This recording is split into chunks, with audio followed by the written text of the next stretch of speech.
Le métal hurla lorsque la poutre s'écrasa sur la voiture de Vanessa Mitchell, piégeant la PDG à l'intérieur. À travers la vitre brisée, des mains rugueuses la tirèrent en sécurité, celle d'un ouvrier du chantier dont elle n'apprit jamais le nom. Tandis que les sirènes approchaient, il disparut simplement dans la foule, ne laissant que sa veste usée drapée sur ses épaules tremblantes. Pourquoi quelqu'un sauverait-il sa vie, puis s'en irait sans rien attendre en retour? À 5h30 du matin, l'alarme de Jack Reynolds trancha l'obscurité de son petit appartement. Il l'éteignit rapidement, veillant à ne pas réveiller Emma, âgée de 6 ans, qui dormait dans la chambre voisine. Leur routine matinale se déroulait comme une horloge. Il prenait une douche, préparait le déjeuner d'Emma et la réveillait doucement d'une tape sur l'épaule. « Il est temps de se lever et de briller, mon rayon de soleil », murmura-t-il, comme chaque matin. La chambre d'Emma était petite, mais remplie de dessins et de projets d'artisanat qu'ils avaient fait ensemble. Les fonds pour l'université n'étaient pas une option, mais la créativité, ils pouvaient lui en donner en abondance. À 6h15, ils s'asseyaient à leur minuscule table de cuisine. Jack buvait son café noir tandis qu'Emma disposait ses céréales en motif avant de les manger rangées par rangées. C'était l'une de ces manies qui avait émergé après le départ de sa mère 3 ans plus tôt. Jack déposait Emma chez Madame Henderson, au rez-de-chaussée. La vieille dame était devenue leur bouée de sauvetage après que Nancy était partie, affirmant qu'elle n'était pas faite pour la maternité. Madame Henderson gardait Emma pour une fraction du coût d'une garderie, permettant à Jack de travailler les heures nécessaires pour les maintenir à flot. « Vous avez l'air fatigué, Jack », nota Madame Henderson, les yeux pleins de bonté mais inquiets. « Encore des heures supplémentaires ?» Il hocha la tête. « J'essaie d'économiser pour les nouvelles chaussures d'école d'Emma. Elle grandit comme une mauvaise herbe. » Ce qu'il ne mentionna pas, c'était l'incident de la veille sur le chantier de la tour Mitchell. Il aidait à poser les supports de fondation quand il avait entendu le crash, vu la poutre tomber. Son corps avait réagi avant que son esprit ne comprenne ce qui se passait. À 35 ans, les mains de Jack étaient calleuses après des années de dur labeur. Ses cheveux bruns foncés avaient perpétuellement besoin d'une coupe, et les rides autour de ses yeux s'étaient approfondies depuis qu'il était devenu le seul parent d'Emma. Les autres hommes sur le site parlaient d'applications de rencontres et de plans pour le week-end. Jack passait son rare temps libre à apprendre à Emma à faire du vélo ou à réparer les tuyaux qui fuyaient dans leur immeuble vieillissant. Le contremaître, Mike, interpella Jack alors qu'il pointait sur le site. « Reynolds, tu es au 10e étage aujourd'hui et essaie de garder la tête hors des nuages.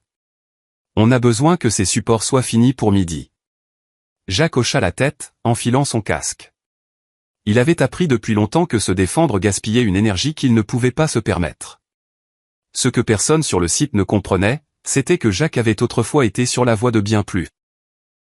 12 ans plus tôt, il était à mi-chemin de ses études d'architecture, concevant des bâtiments plutôt que de les construire.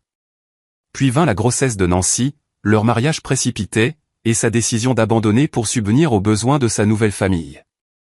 Les rêves d'architecture avaient été pliés et rangés, remplacés par des plans de survie.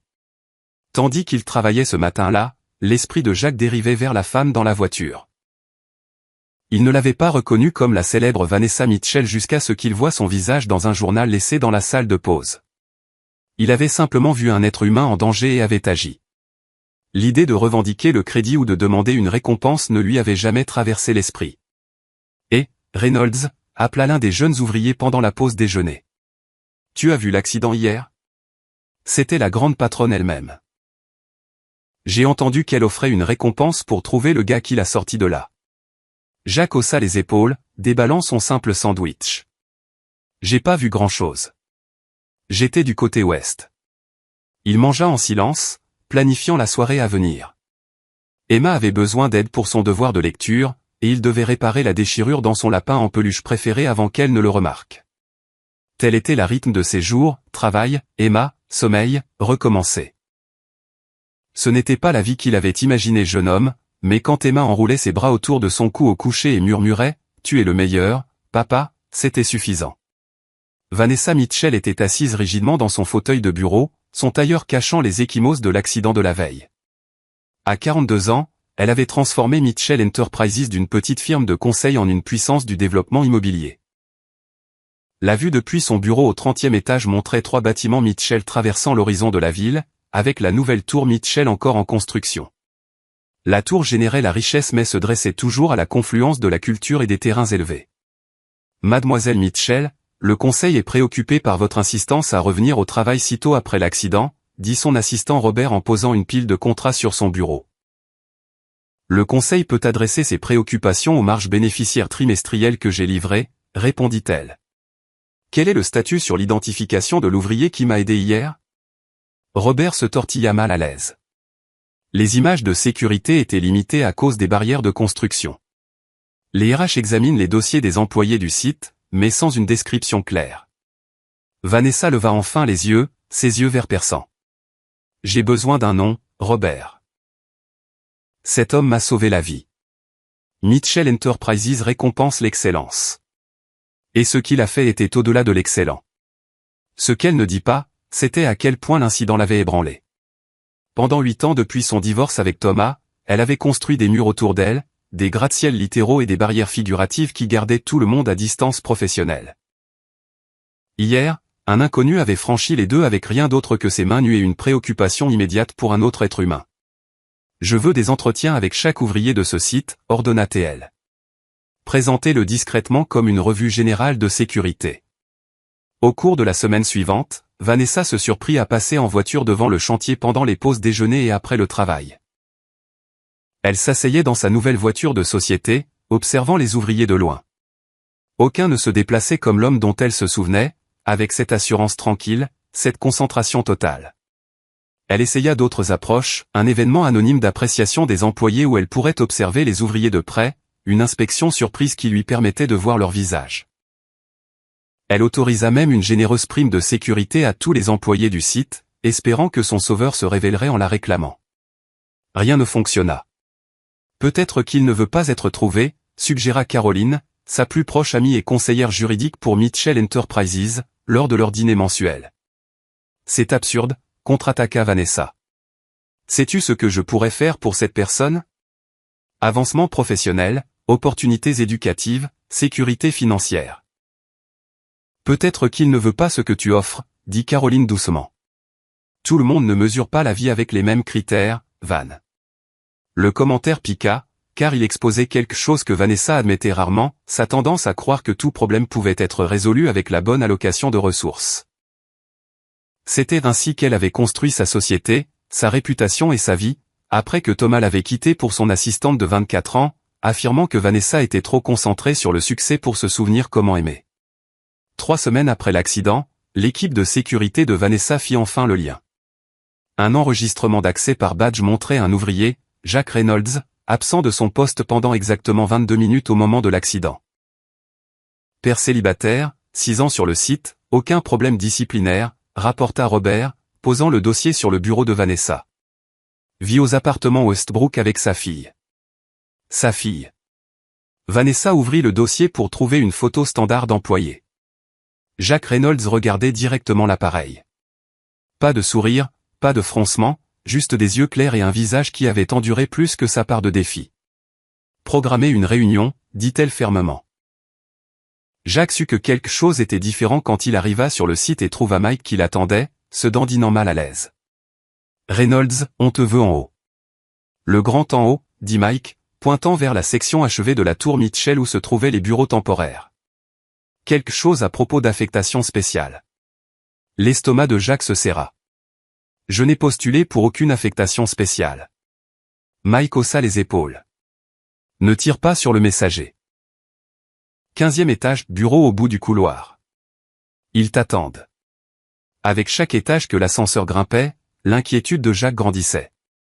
Il avait passé des années à perfectionner l'art de l'invisibilité, faisant bien son travail mais sans jamais se faire remarquer assez pour être vu.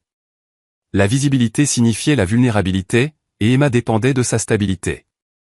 Le bureau temporaire était minimaliste mais élégant. Derrière un bureau épuré se tenait Vanessa Mitchell elle-même, ses cheveux auburn tirés en un chignon précis, sa posture parfaite malgré l'échymose qui s'estompait près de son col. « Monsieur Reynolds, dit-elle en se levant. Merci d'être venu. » Jack resta près de la porte. « Je n'avais pas vraiment le choix. Y a-t-il un problème avec mon travail ? » Tout le contraire. Elle fit un geste vers une chaise en face de son bureau. « Asseyez-vous, s'il vous plaît. » Il s'assied avec prudence, ses gants de travail encore dans les mains.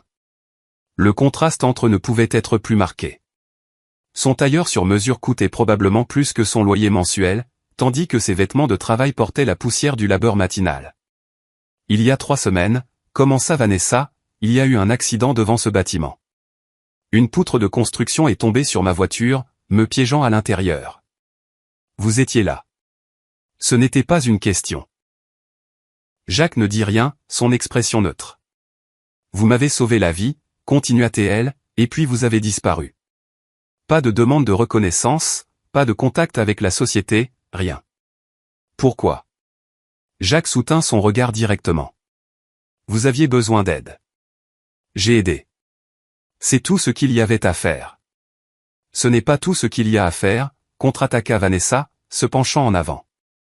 Ce que vous avez fait était extraordinaire, Monsieur Reynolds. Mitchell Enterprises récompense les actions extraordinaires. Elle poussa un dossier sur le bureau. Jacques ne l'ouvrit pas, à l'intérieur se trouve une offre, expliqua-t-elle. Un poste de direction dans notre division des installations.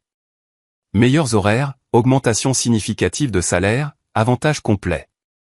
Votre expérience combinée à votre pensée rapide évidente vous rend un candidat idéal.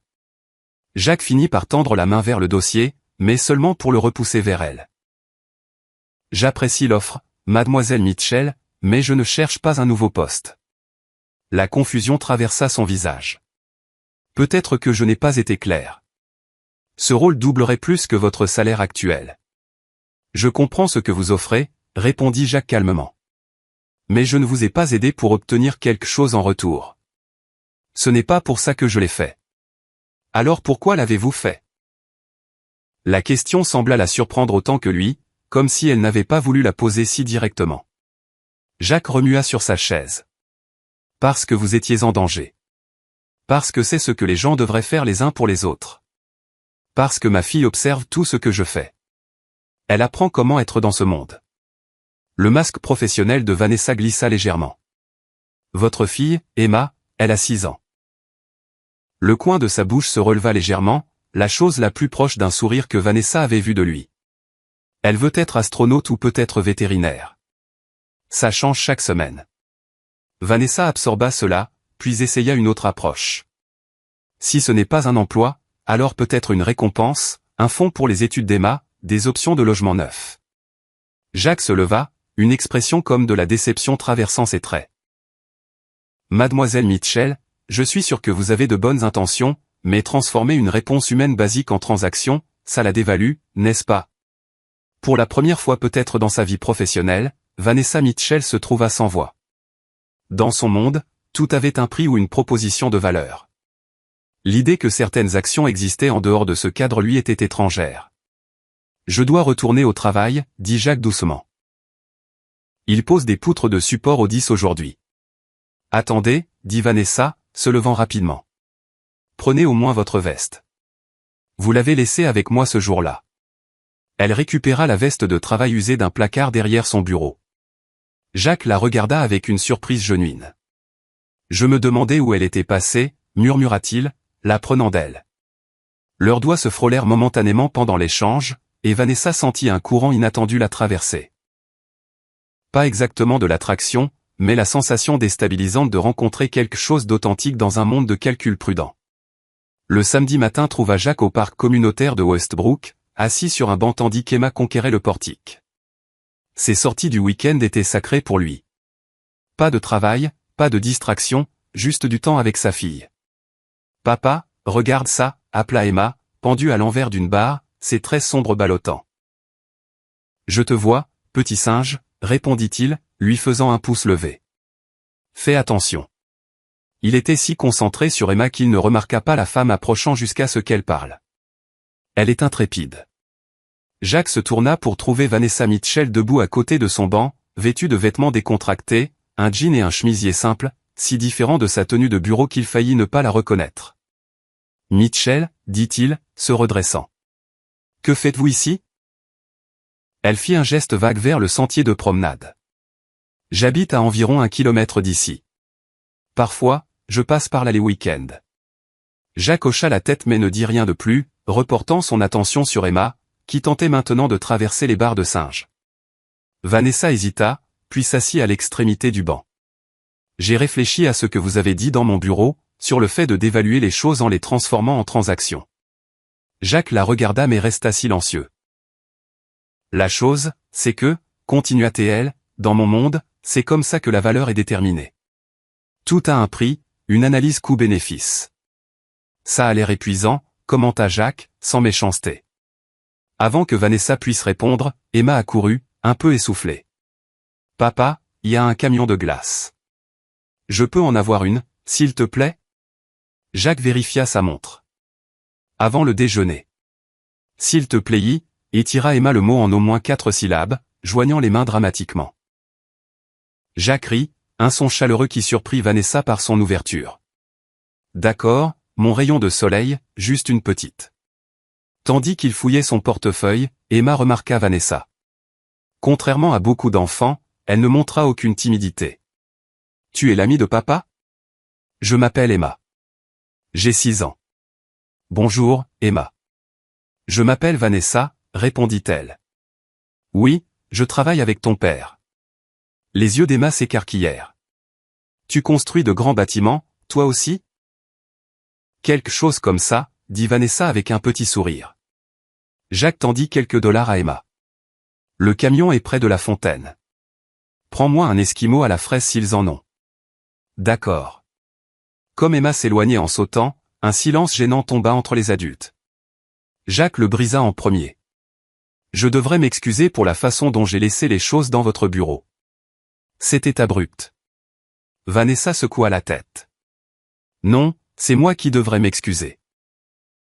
J'ai abordé la situation de la mauvaise façon. Elle observa Emma sélectionner soigneusement sa glace. Elle est merveilleuse. Elle est tout, dit Jacques simplement. Emma revint, équilibrant 3 friandises glacées. Je t'ai pris un à la fraise, papa. Et j'ai pris un cornet vanille pour ton ami parce que tout le monde aime la vanille, hein. Avant que l'un des adultes ne puisse réagir, Emma avait tendu le cornet vers Vanessa, son expression pleine d'attente. C'est très attentionné, Emma, dit Vanessa, acceptant soigneusement la glace qui fondait rapidement. Merci. Ils s'assirent à manger leurs friandises. Emma babillant sur l'école, sa meilleure amie Zoé, et comment elle allait construire un vaisseau spatial en boîte en carton. Vanessa se surprit à sourire sincèrement, emportée par l'enthousiasme de l'enfant. « Qu'est-ce que tu fais » demanda finalement Emma à Vanessa, avec une tache de glace vanille sur la joue. « Je dirige une société qui construit des bâtiments » expliqua Vanessa, simplifiant son rôle. Les yeux d'Emma s'écarquillèrent. Comme les vraiment grands en ville. Papa a aidé à les construire. C'est le meilleur constructeur du monde. Il a réparé l'évier de Madame Henderson et m'a construit une étagère pour mon anniversaire. Jacques eut l'air légèrement embarrassé. Emma, c'est vrai, insista Emma. Papa peut réparer n'importe quoi sauf peut-être maman. Mais il dit que certaines choses restent cassées et que c'est ok. Un silence inconfortable tomba. Jacques essuya doucement la joue d'Emma avec une serviette. Mon rayon de soleil, pourquoi tu n'essaies pas les balançoires un peu, pas trop haut? Une fois qu'Emma fut hors de portée, Jacques soupira. Désolé pour ça. Les enfants n'ont pas de filtre. Non, c'est rafraîchissant, dit Vanessa honnêtement. Dans mon monde, tout le monde a un agenda. Des mots soigneusement filtrés. Elle observa Emma pomper ses jambes sur la balançoire. Elle a de la chance de t'avoir. C'est moi qui ai de la chance, répondit Jacques, les yeux suivant sa fille. Tu viendras samedi prochain, demanda Emma alors qu'ils atteignaient l'entrée du parc. On apporte un cerf-volant s'il y a du vent. Vanessa hésita, regardant Jacques. Il fit un petit signe de tête. J'aimerais ça, Emma, dit-elle. Tandis qu'elle rentrait chez elle, Vanessa réalisa quelque chose de stupéfiant. Le nœud persistant de tension qu'elle portait entre ses épaules s'était légèrement relâché. Pour la première fois depuis des années, elle avait passé 2 heures à ne penser à rien d'autre qu'au canard, au soleil et à la joie simple d'une enfant qui voyait le monde comme fondamentalement bon. Le week-end suivant, malgré se dire que c'était ridicule, Vanessa se surprit à marcher à nouveau dans le parc de Westbrook. Elle les repéra facilement. Jacques poussant Emma sur les balançoires, le rire de la petite fille portant à travers le terrain de jeu. Elle approcha avec hésitation, incertaine de son accueil. Emma la vit en premier. Vanessa, tu es revenue. L'enfant agita la main avec enthousiasme, manquant de tomber de la balançoire dans son excitation. Jacques se tourna, la surprise évidente sur son visage. 2 fois en 1 mois. Le parc doit te plaire de plus en plus. Vanessa haussa les épaules, se sentant inhabituellement consciente d'elle-même. J'avais des réflexions à faire. Marcher aide. Tu veux nourrir les canards avec nous, demanda Emma, sautant de la balançoire. Papa a apporté du vieux pain. Il dit qu'on peut pas utiliser le neuf parce que ce serait du gaspillage. Ils marchèrent vers le petit étang, Emma sautant devant, s'arrêtant occasionnellement pour ramasser des pierres intéressantes ou des feuilles. Elle semble très heureuse, observa Vanessa. Résiliente. Jacques hocha la tête. Les enfants s'adaptent mieux qu'on ne le croit.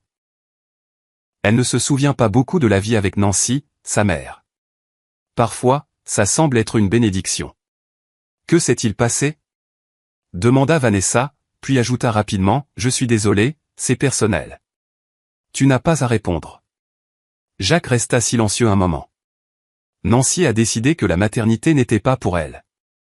Elle disait se sentir piégée, avoir besoin de se trouver. Emma avait 3 ans. Sa voix resta stable, mais Vanessa pouvait entendre l'ancienne douleur dessous. Elle appelle parfois pour les anniversaires. Envoie des cadeaux de Noël occasionnellement. C'est mieux que rien, je suppose.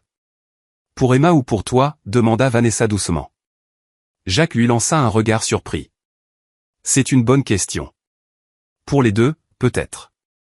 Ils atteignirent l'étang où Emma brisait déjà le pain en petits morceaux. Jacques tendit du pain à Vanessa depuis un sac en papier. Et toi, demanda-t-il. Les journaux disent que tu as bâti Mitchell Enterprises à partir de rien. Ça n'a pas dû être facile. Vanessa lança un morceau de pain à un canard particulièrement insistant. Les journaux ne savent pas tout. Je m'en doutais, dit Jacques, sans insister davantage. Quelque chose dans son acceptation tranquille fit que Vanessa voulait continuer. J'ai commencé la société avec mon ex-mari Thomas. Quand nous avons divorcé il y a 8 ans, il a essayé de me la prendre. Il disait que j'étais trop froide pour diriger une société basée sur les relations. Mais tu l'as gardé, observa Jacques. Je l'ai gardé, confirma TL, avec une pointe d'acier ancien dans la voix. Ça m'a coûté 2 ans de bataille légale et la plupart de mes amis qui ne pouvaient pas choisir un camp. Thomas était le charmant, le sociable. J'étais la stratège, la planificatrice. La bâtisseuse, ajouta Jacques. Vanessa le regarda, frappée par la simple justesse de son observation. Oui, la bâtisseuse. Jacques resta silencieux un long moment. Je ne pense pas que qui nous sommes soit si simple. Les gens aiment les catégories nettes. Elle est ceci, il est cela, mais nous sommes tous en train de devenir tout le temps. Le tour philosophique surprit Vanessa. C'est ce que tu fais? Devenir? Jacques sourit légèrement. J'essaie de devenir un meilleur père. Un meilleur homme. J'y travaille encore. Papa, papa, appela Emma avec excitation. Le canard a pris le pain directement de ma main. C'est génial, mon rayon de soleil, répondit Jacques. Mais souviens-toi, pas de les poursuivre s'ils nagent au loin. Au cours des 2 mois suivants, leur rencontre du samedi au parc devint une constante inattendue dans la vie de Vanessa. Parfois, il faisait voler des cerfs-volants ou nourrissait les canards. D'autres fois, il marchait simplement sur les sentiers tandis qu'Emma collectait des trésors. Des pierres intéressantes, des feuilles aux formes inhabituelles. Vanessa se surprit à planifier sa semaine autour de ces rencontres, déclinant des déjeuners d'affaires qui pourraient s'éterniser, déléguant des tâches qu'elle aurait normalement gérées personnellement. Tu sembles différente ces derniers temps, observa Caroline lors de leur dîner mensuel. Moins intense. Vanessa sirota son vin. Ah bon? Ce n'est pas une critique, clarifia son ami. Tu sembles plus présente, moins comme si tu revoyais mentalement des tableurs pendant qu'on parle. Caroline l'étudia. Est-ce que ça a quelque chose à voir avec cet ouvrier du chantier? Robert a mentionné que tu demandes au RH de suivre ses affectations de projet. Vanessa posa son verre avec soin. Jacques et sa fille Emma sont devenus des amis, je suppose. Les sourcils de Caroline se levèrent. Des amis? Essaie de ne pas avoir l'air si choqué, dit Vanessa sèchement. Je suis capable de connexions humaines. Bien sûr que tu le es, recula Caroline. C'est juste pas ton type de connexion habituelle. C'est un ouvrier du bâtiment, Van. Il est plus que son titre de poste, répondit Vanessa, une pointe défensive dans la voix. Il est intelligent, réfléchi, un excellent père. Caroline se pencha en avant. Tu l'aimes bien? Ce n'est pas comme ça, insista Vanessa, bien qu'une rougeur chaude menace de la trahir. Il m'a montré une perspective différente, une vie mesurée par des critères différents que les marges bénéficiaires et l'expansion du marché. Alors, qu'est-ce qui se passe ensuite? Demanda Caroline.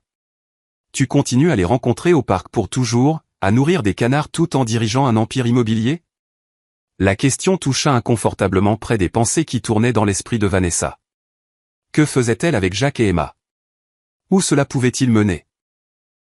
La semaine suivante, après une réunion du conseil où Mitchell Enterprises approuva l'acquisition d'un concurrent en difficulté, Vanessa prit une décision impulsive. Elle fit conduire son chauffeur aux appartements Westbrook au lieu de son gratte-ciel de luxe en centre-ville. L'immeuble était exactement ce qu'elle s'attendait, usé mais propre, un endroit où les gens vivaient parce que c'était ce qu'ils pouvaient se permettre, pas ce qu'ils choisissaient. Elle trouva l'appartement 3B et frappa avant de pouvoir reconsidérer. Jacques ouvrit la porte, la surprise évidente sur son visage. « Vanessa, puis-je entrer ?» demanda-t-elle, soudain consciente de à quel point elle détonnait dans son tailleur exécutif et ses talons. Il s'écarta, la laissant entrer dans le petit appartement. Il était plus rangé qu'elle ne l'avait imaginé, avec des meubles soigneusement réparés et des murs couverts des œuvres d'art d'Emma. Une étagère faite de simples planches de pin contenait une collection surprenante de livres d'architecture et de design à côté d'histoires pour enfants. Emma est à une fête d'anniversaire, expliqua Jacques. Tout va bien? Vanessa s'assit, essayant d'organiser ses pensées. J'ai réfléchi à nos conversations sur les différentes façons de mesurer une vie. Jacques s'assit en face d'elle, attendant. Mitchell Enterprises vient d'acquérir Westside Development, continua-t-elle. Il possède cet immeuble, parmi d'autres. L'expression de Jacques devint méfiante. Je vois. J'ai autorisé une rénovation complète de cette propriété, dit Vanessa. Nouvelle plomberie, électricité, fenêtres, système de sécurité, et j'aimerais vous offrir un poste pour superviser le projet. Les sourcils de Jacques se levèrent. Pourquoi moi? Parce que vous vous souciez de cet endroit et des gens qui y vivent. Parce que vous avez un œil pour les détails et les solutions pratiques. Elle se pencha en avant. Ça pourrait être un nouveau départ, Jacques. Meilleur salaire, horaire régulier pour vous et Emma. Une chance d'utiliser votre esprit autant que vos mains. Et qu'est-ce que je vous devrais pour cette opportunité? Demanda-t-il doucement. La question piqua plus que Vanessa ne l'avait prévu. Rien. Ce n'est pas une transaction, Jacques. C'est une opportunité que j'offrirai à n'importe quel candidat qualifié. Mais vous ne l'offrez pas à n'importe quel candidat qualifié, souligna-t-il. Vous me l'offrez à moi spécifiquement. Vanessa se leva, se dirigeant vers la fenêtre. Bien. Oui, je vous l'offre parce que je suis venu à me soucier de ce qui vous arrive, à vous et Emma. Est-ce si mal? Non, dit Jacques prudemment. Mais ça me fait me demander pourquoi la PDG de Mitchell Enterprises livre personnellement des offres d'emploi dans l'appartement d'un ouvrier du bâtiment. Vanessa se tourna pour lui faire face. Parce que je veux vous dans ma vie, Jacques. Vous et Emma. Vous m'avez montré un monde au-delà des marges bénéficiaires et des réunions de conseil. Quand je suis avec vous deux, je me sens comme une personne, pas une position. Jacques se leva aussi, son expression troublée. Vanessa, je pense que vous confondez la gratitude avec autre chose. Vous ne me connaissez pas vraiment. Je sais assez. Elle contre-attaqua. Je sais que vous êtes gentil et principiel. Je sais qu'Emma vous adore et que vous l'élevez pour qu'elle soit réfléchie et courageuse. Je sais que vous avez abandonné l'école d'architecture pour soutenir votre famille. Les yeux de Jacques s'écarquillèrent légèrement. Vous avez fait des recherches sur moi. Je voulais vous comprendre, admit Vanessa. Pourquoi vous risqueriez votre vie pour une inconnue et ne voudriez rien en retour? Et vos recherches vous ont-elles donné la réponse? Il y avait une pointe dans sa voix maintenant. Non, dit Vanessa honnêtement. Mais nos samedis ensemble l'ont fait. Vous vivez selon un code différent du mien, Jacques. Vous mesurez le succès différemment, et je pense que j'ai besoin de cette perspective dans ma vie. Jacques passa une main dans ses cheveux. Vanessa, je ne peux pas être votre boussole morale ou votre fenêtre sur comment vit l'autre moitié. J'essaie juste d'élever ma fille et de garder nos têtes hors de l'eau. Ce n'est pas ce que je voulais dire, dit Vanessa, bien qu'une partie d'elle reconnaisse la vérité dans ses mots. N'est-ce pas, demanda Jacques doucement. Vous venez ici m'offrant un meilleur emploi, un immeuble rénové, résolvant mes problèmes comme vous résolvez tout, avec des ressources et de l'efficacité. Mais certaines choses ne peuvent pas être réparées comme ça. J'essaie d'aider. Dit Vanessa, la frustration s'insinuant dans sa voix. Je sais, reconnut Jacques. Mais l'aide qui vient avec des ficelles, même non dites. Je ne peux pas accepter ça. Pas pour moi et pas pour Emma. Quelle ficelle, exigea Vanessa. Je ne demande rien en retour. Jacques la regarda fixement. N'est-ce pas? Vous avez dit que vous voulez moi et Emma dans votre vie. Selon quels termes, Vanessa? Comme un projet? Comme des exemples de vie simple? Comme des accessoires à une vie que vous pensez manquer? Les mots frappèrent fort, en partie parce que Vanessa ne pouvait pas les nier entièrement. Elle avait été attirée par la vie de Jacques et Emma, son authenticité, sa simplicité, son focus sur les relations plutôt que les accomplissements. Mais essayait-elle d'acquérir cette vie comme elle acquérait des sociétés? Je devrais partir, dit-elle enfin, ramassant son sac. C'était une erreur. Jacques ne tenta pas de l'arrêter, mais alors qu'elle atteignait la porte, il parla doucement. Vanessa, quoi que vous cherchiez dans la vie, dans les relations, vous ne le trouverez pas en essayant de l'acheter ou de le gérer. Certaines choses doivent grandir selon leurs propres termes. 3 semaines passèrent sans leur rencontre du samedi au parc. Vanessa se jeta dans le travail avec une intensité renouvelée, restant plus tard au bureau et prenant des projets qu'elle déléguerait normalement. Le catalyseur vint de manière inattendue. Vanessa examinait les plans pour l'ouverture grandiose de la tour Mitchell quand Robert entra avec le briefing quotidien. La mise à niveau de sécurité pour les appartements Westbrook a été approuvée, rapporta Teil. Les entrepreneurs commencent le mois prochain. Vanessa leva les yeux. Je pensais que ce projet était en attente. Non, vous l'avez autorisé il y a 3 semaines, lui rappela Robert. Dans le cadre de la rénovation complète de la propriété. Vanessa fixa le dossier du projet. Elle avait initié la rénovation dans le cadre de son offre à Jacques, une offre qu'il avait rejetée. Pourtant, elle avait permis au projet de continuer.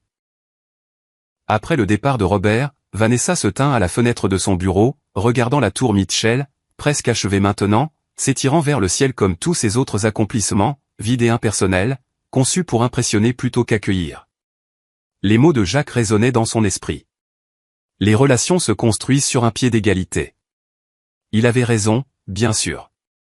Elle avait abordé leur connexion de la même façon qu'elle abordait tout. Comme un problème à résoudre, une situation à gérer, une transaction à compléter.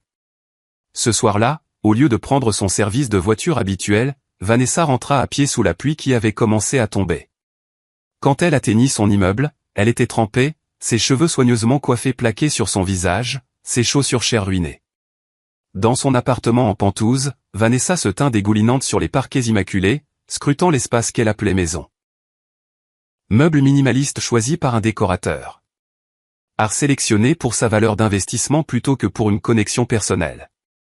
Pas de photos, pas de souvenirs, rien qui ne pourrait être remplacé par une réclamation d'assurance. Thomas avait eu raison sur une chose. Quelque part en chemin, elle avait oublié comment être autre chose qu'une PDG. La réalisation ne l'écrasa pas comme elle l'aurait pu autrefois. Au lieu de cela, elle clarifia quelque chose. Le lendemain matin, Vanessa appela Caroline dans son bureau. « J'ai besoin de faire des changements », dit-elle sans préambule. À la fois professionnellement et personnellement.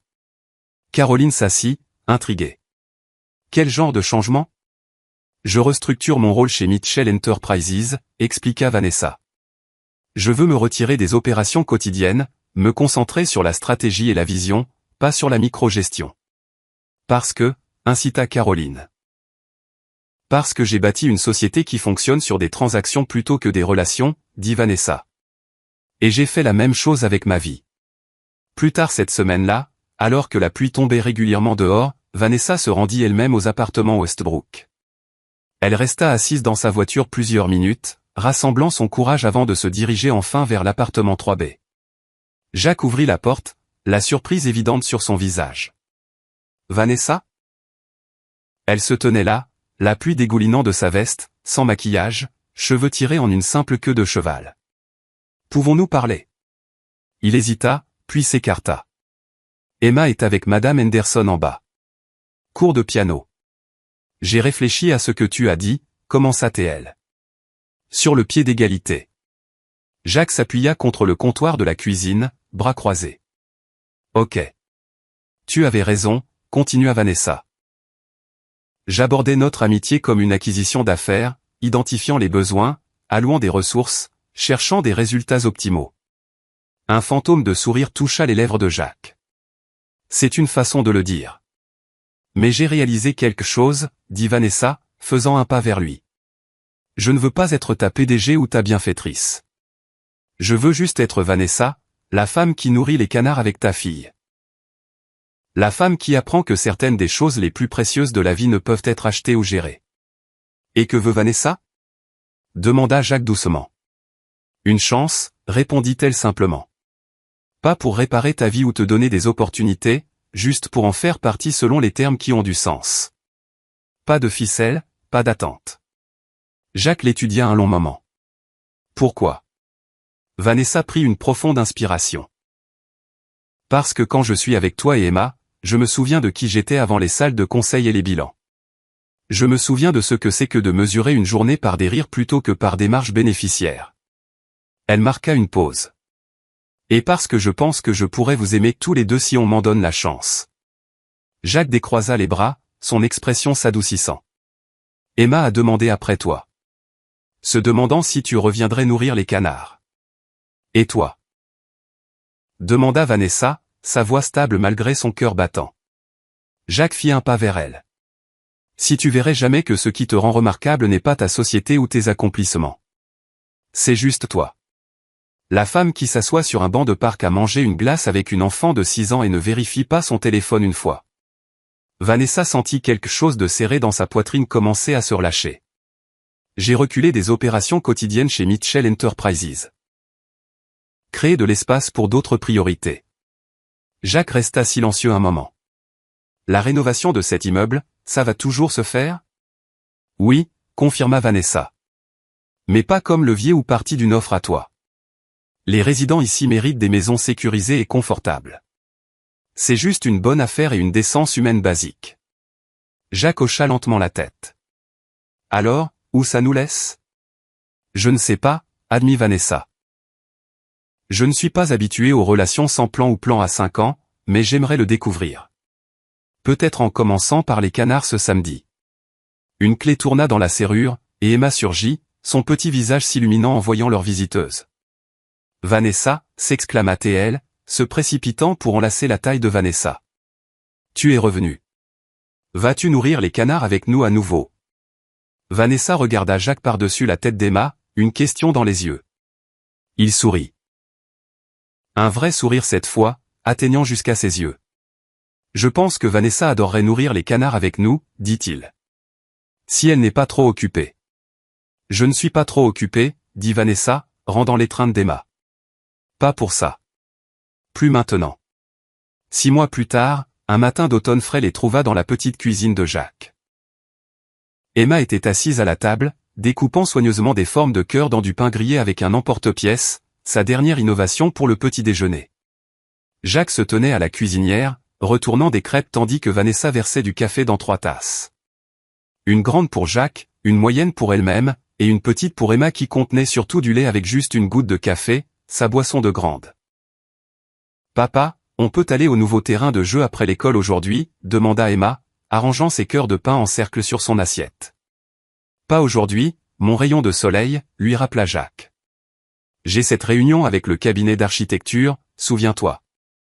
Le visage d'Emma s'assombrit légèrement. Oh, ouais.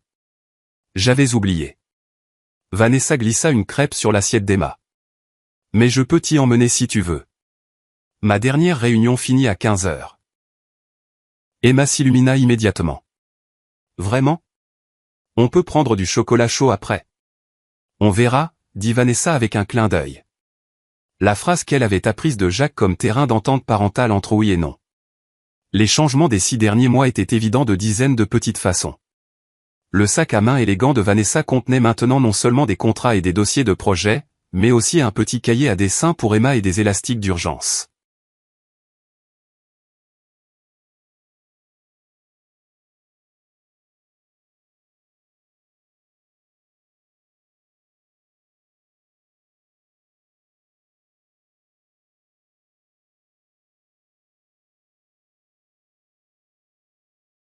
En fait, c'est en train de me rendre folle.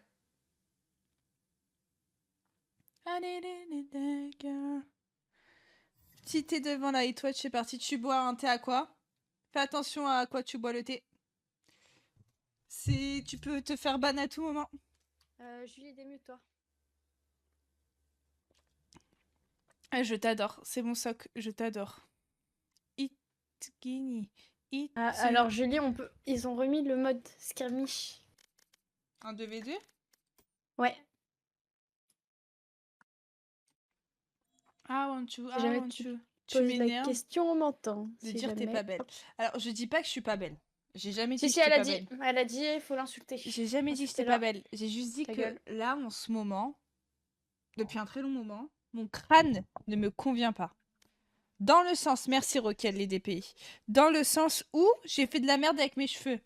Donc, du coup, je dois avoir une coiffure en live qui ne me convient pas. Et là, du coup, quand je suis face à vous et que j'ai la tête baissée comme ça, ben genre, du coup, je vous ai zoomé sur mon front et vous connaissez Megamind. T'es super belle, vraiment. Putain. Merci. Ouais, t'as raison, oui.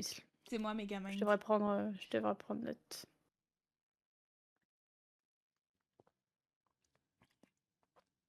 Respecte Megamind. Oh là là, Soc, t'es vraiment un sale chien. Soc, tu vas te manger la bonne plus vite que prévu. Pourquoi ma lumière, elle est super forte? Non, c'est pas là.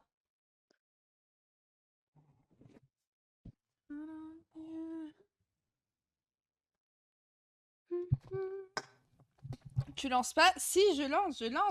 Oh! Je peux chill 2 secondes ou pas? Tout doux, s'il vous plaît. On est où, là? Mais en fait, c'est fou. Comme à la caméra, vous me voyez pas comme je suis en vrai. Genre, je sais pas comment expliquer.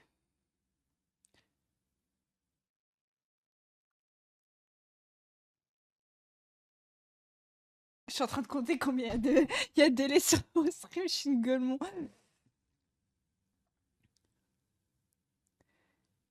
Tes beaux yeux, waouh. C'est vrai que t'aimes bien mes yeux? Elle dit qu'elle a pas des jolis yeux, mais elle a des beaux yeux noisettes, le chat. Je les ai vus très près. Vraiment. Je valide tes yeux. Tsugo, il les a vus en vrai, mes yeux.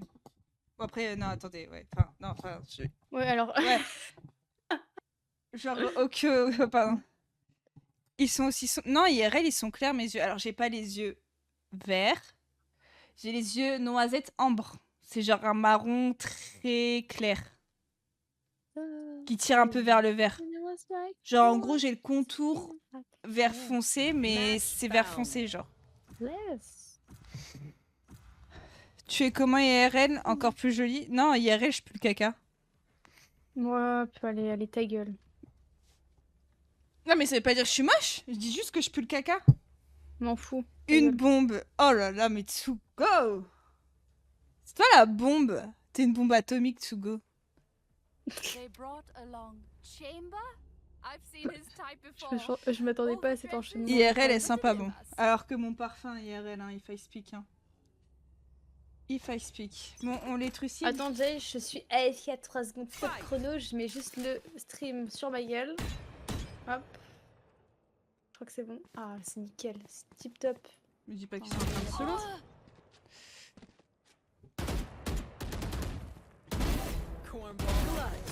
Bah, bien joué. Bah, je reviens, je pose des trucs comme ça, ma foi, j'accepte. C'est quoi vos parfums, le chat? De qui? J'ai regardé le live, c'est bon.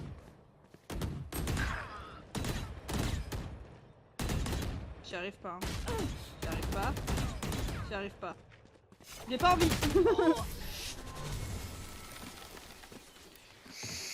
sais pas, un truc. Soc, écoute-moi bien. Écoute-moi bien, espèce de giga troller. Aujourd'hui, j'y arrive pas, Yubi. Hein.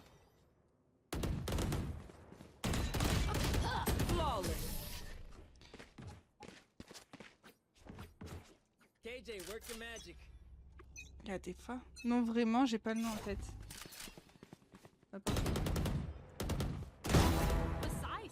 Même endroit. Oh, ce qu'il m'a mis. Ah, il est fait, hein. Voilà, ma JJ. J'ai fait un round, je joue plus. Let's see how it goes. J'ai des Adidas et plein d'autres, je sais pas. Plus. Des Adidas, mais je parle pas de chaussures. Je sais pas ce qu'elle raconte. Mais dis pas qu'ils attendent maintenant. Mais ils attendent. Mais c'est une folie. 40 Sky. Oh là là, ma Jay. Ah bah tu sais quoi, je vais même pas la respecter.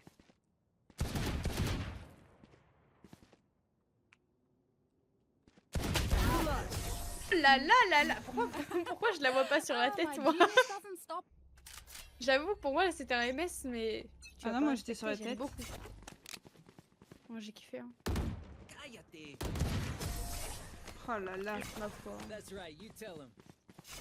Come Faut on, te little mettre en homies. confiance. Let's get it. Mais il y a des parfums Adidas. Oh, coucou, Sébastien. Enemy mid.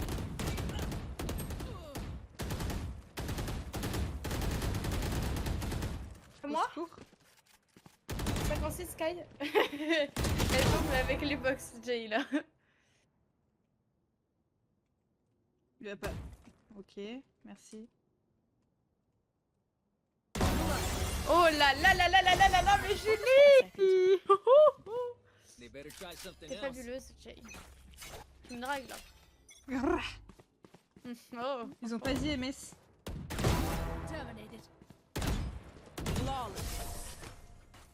Oh, they should stop finalement, ça- playing checkers. Quick fix now. Mais j'étais first. Qu'est-ce que c'est ça? Ils ont remis l'escarmouche, ouais. Rattrape le message, j'arrive. Perfect accuracy. Enemy mid. Oh bâtard. Attendez. Attendez. Attendez, il me propose un 1v1. Ah putain, oui. Pourquoi Time c'est for pas a ça? field Pardon. test. Qui ça? Midi il propose un 1v1. Midi? À Bah, midi. Je sais pas Ah. qui c'est Midi. Les deux sont un peu trop au même endroit.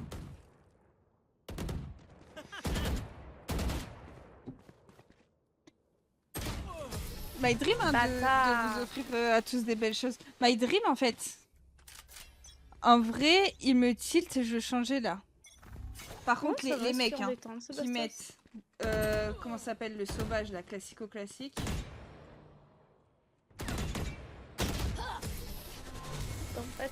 J'ai envie de vous en mettre les une. messages. Oh putain, c'est pas possible. Le Même si un peu Invictus déçue, par je contre. m'attendais à un truc coréen. Aïe, Enfin, aïe, aïe. moi aussi tout. Le club est magnifique. En plus, ça est sur un bateau, ils ont des belles tenues et tout. Ça claque.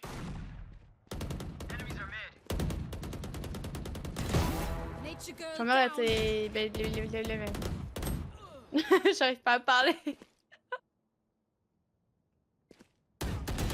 Oh merde. Moi j'ai pas de parfum, tu peux rien me faire. That's my job.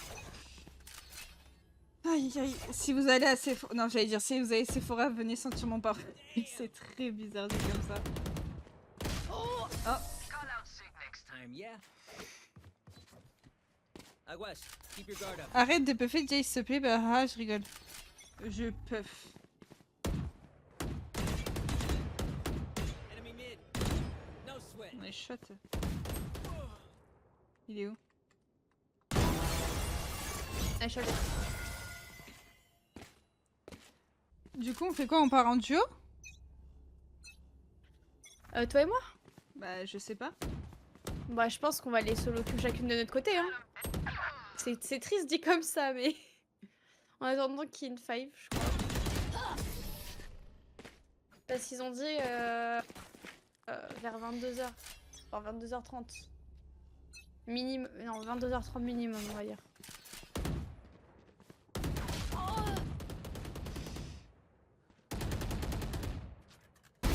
Scoot, cuate. Pouah.